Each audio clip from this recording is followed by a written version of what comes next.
If you're still using AI just to ask questions and get answers, you're honestly leaving a lot on the table.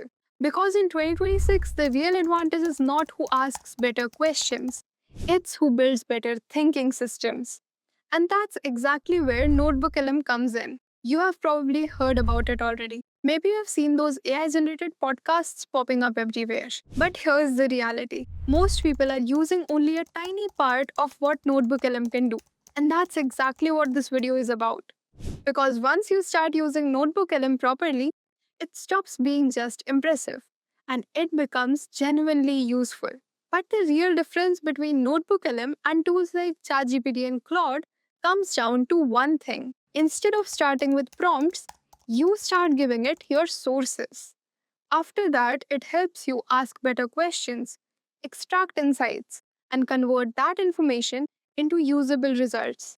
That is the real difference. It is not just generating answers from general knowledge, it is actually using the sources you have given it. So instead of trying to predict or assume answers, it behaves more like a research assistant that's anchored to your sources. And surprisingly, that's what makes it a powerful tool. Think of it like this, ChatGPT knows a lot, but it's not always grounded in what you're working on. NotebookLM is limited to your inputs, but completely focused on them. And for learning, research, and real understanding, that matters most. When you create a new notebook, the first thing you will notice is the sources panel.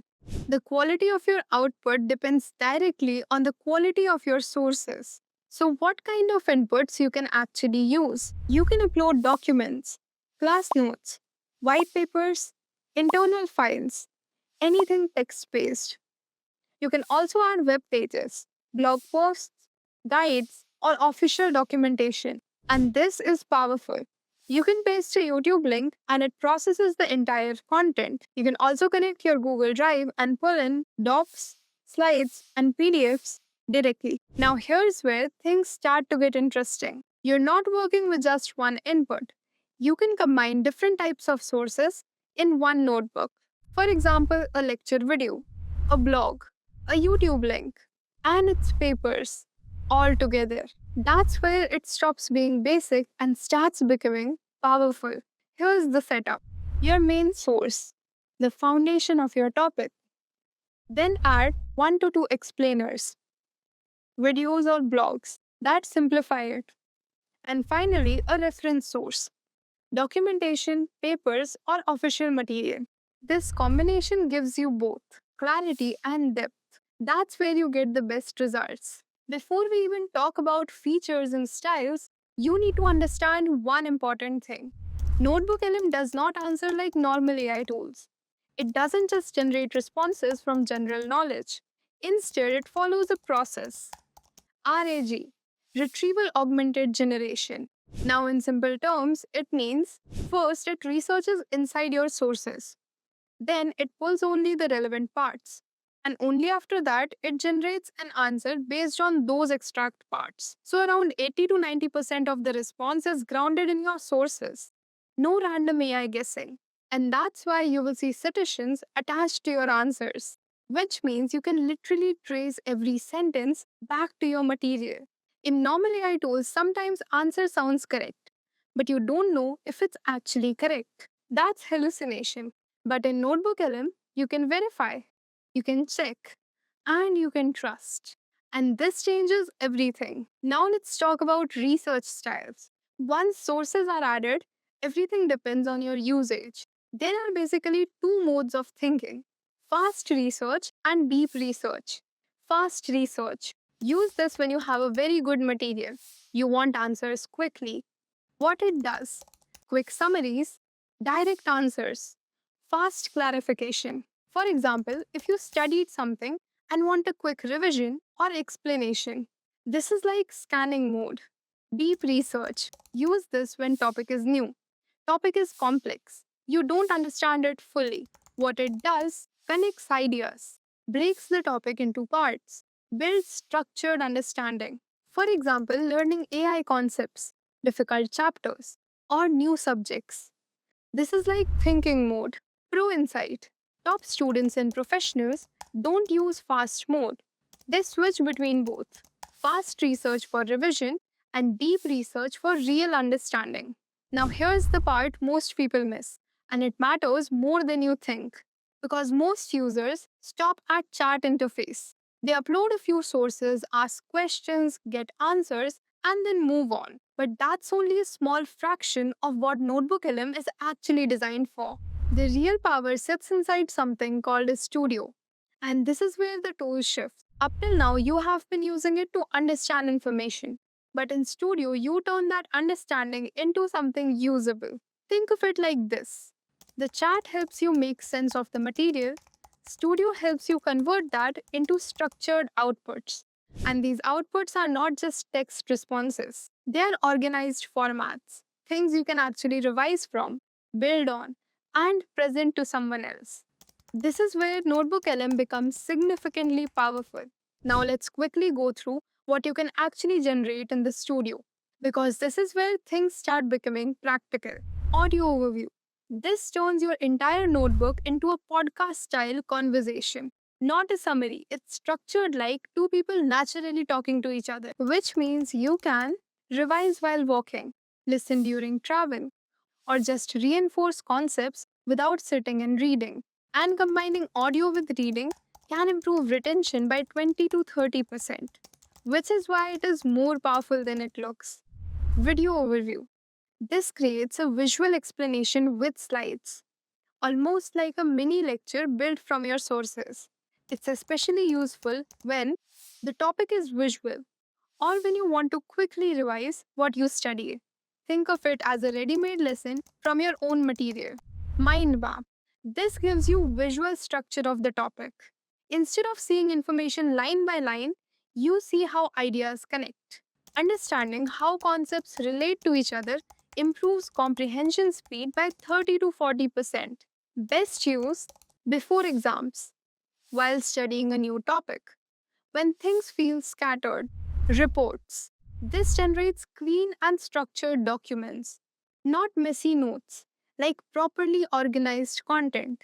For example, study guides, summaries, FAQs, briefing documents, useful for clarity, structure, and long term revision. Flashcards. This converts your content into active recall cards. Instead of rereading, you test yourself. Perfect for exams, vocabulary, and key concepts. Quiz. Quiz checks your understanding. It helps you identify weak areas, check if you actually understood, move from passive to active learning. You can even adjust the difficulty level, making it feel like a real test. Infographic. This creates a visual snapshot of the key ideas. Great for quick revision, simplifying complex topics.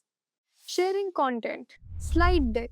This turns your notebook into a presentation ready structure, useful for class presentation, teaching, content creation. Most people use one feature and stop there.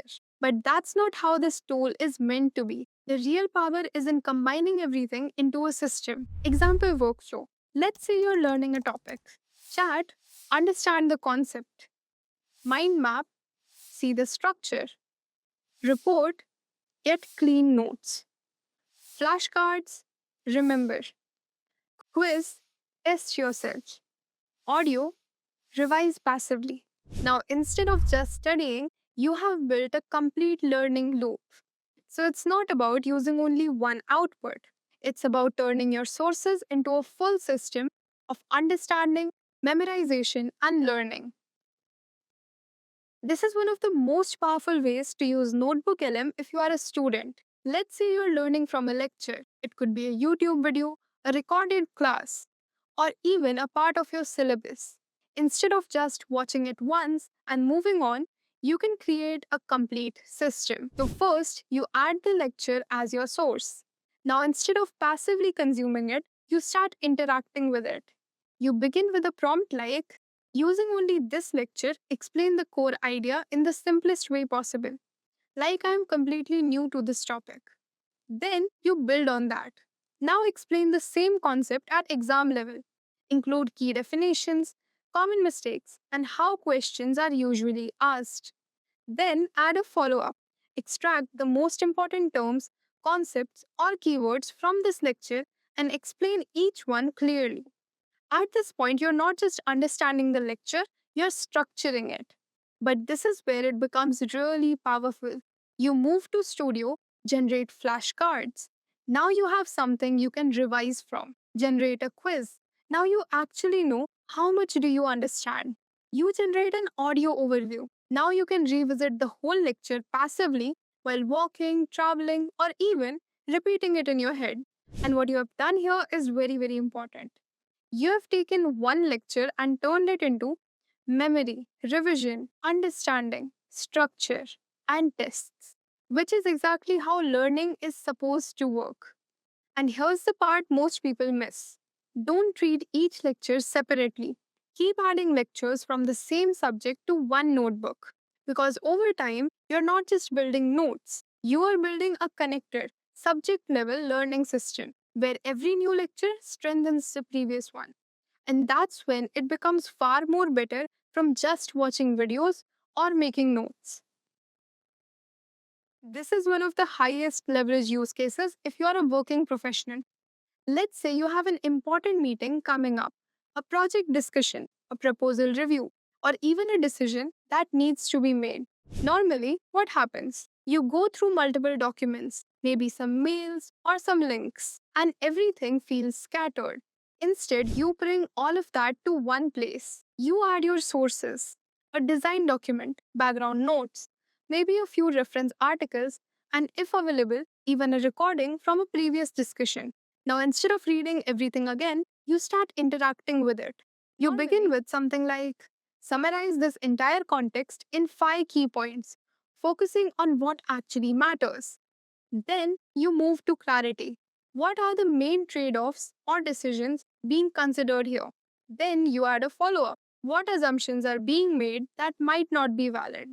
And finally, what are the most important questions that should be asked before making a decision? At this point, you're not just preparing for a meeting, you are thinking at a higher level. Now, this is where Studio becomes important. You generate a report, which becomes your clean, structured briefing document. You generate a mind map, so you can visually see how different decisions and components are connected. And if needed, you can even generate a side deck, so you're ready to present your ideas clearly. So instead of going to the meeting with scattered thoughts, so you go in with clear context. So this turns NotebookLM into far more than just a tool. This is one of the best ways to understand complex topics, especially in AI. Because if you ever tried reading a research paper directly, you already know how difficult and dense it can be. And if you only rely on simplified videos, you lose depth. So the idea here is simple. You combine both the original research paper and a strong explainer, a blog or a video that simplifies it. Now, instead of choosing between clarity and depth, you get both. You can start with a prompt like summarize the core idea of this paper, focusing on how the system works, not the results. Then you move to the structure. Explain the full pipeline step by step, like a system diagram. Then you understand it better. What are the key constraints, limitations, or trade offs in implementing this? And finally, explain this concept using a simple analogy. Now, something important happens here. The paper gives you accuracy, the explainers give you clarity, and NotebookLM connects both. Now, you move to Studio. You generate a report which becomes your personal reference document. You generate a mind map so you can actually see how different components of the system connect. You generate a slide deck if you want to explain this concept to someone else or teach it. And if you're just revising, audio overview also helps. So instead of just reading or just watching, you actually interact with it. And over time, as you keep building on this, you're not just learning, you're interacting. You start seeing how everything connects. And that's how real understanding develops. This is one of the most practical ways to use NotebookLM if you are a content creator. You can now turn content creation into a workflow because most people don't have a system. They consume something, understand it, and try to build it from scratch, which is slow and inconsistent. So, you start by adding your resources. This could be a blog, a research paper, a YouTube video, or even your own notes. You begin with explain this topic in one clear paragraph for a general audience. Then you refine it. Now explain the same idea in a more structured and slightly technical way. Then you move to creation. Turn this into one short form video idea, one LinkedIn style post, one carousel outline. For example, let's say our topic is how AI improves productivity. Instead of starting from zero, now you have a clear video hook, a structured post, and a ready to use carousel idea, all from the same input. Now you move to Studio. You generate a report, which becomes your script or base content. You generate a slide deck, which becomes your carousel or presentation. You generate an infographic, which becomes your visual content. And if needed, audio overview helps you how you explain it. So instead of creating one piece of content, you create multiple outputs from one idea with clarity and consistency. And over time, this becomes a system where content is not created randomly, it is built deliberately. This is one of the highest value use cases for students, especially before exams. Most students revise passively, they read their notes again and again. But the retention is slow because reading is not enough. Instead, you turn your revision into an active process. You start by adding your sources, your class notes, your textbook, previous year question papers. Now, instead of just going through them, you start working with them. You begin with summarize the most important concepts from this chapter in short, clear points. Then you move to prediction. What are the most likely exam questions from this topic? Then you go further. What are the common mistakes students make here? For example, let's say you're revising trigonometry. Now, instead of reading everything again, you get key formulas, important concepts, likely questions, common errors, all in one place. Now you move to Studio. You generate flashcards for quick recall. You generate a quiz to test your understanding. You generate an audio overview for the last minute revision. And if needed, a report gives you clean and structured notes. So instead of revising passively, you are recalling, testing, and reinforcing. And that's what actually improves performance. Because exams don't test what you read, they test what you remember. So if you've only seen NotebookLM as that one AI podcast tool, so you are actually missing a big part of it. Because this is not just about summaries. It's a way to work with information properly. But the real difference is not the tool, it's how you use it. If you try it once in a while, you will get mediocre results. But if you use it daily and build a system around it, the results will be completely different. So this is Levikah, and if this video helped you even a little, don't forget to like, share, and subscribe. Thanks for watching.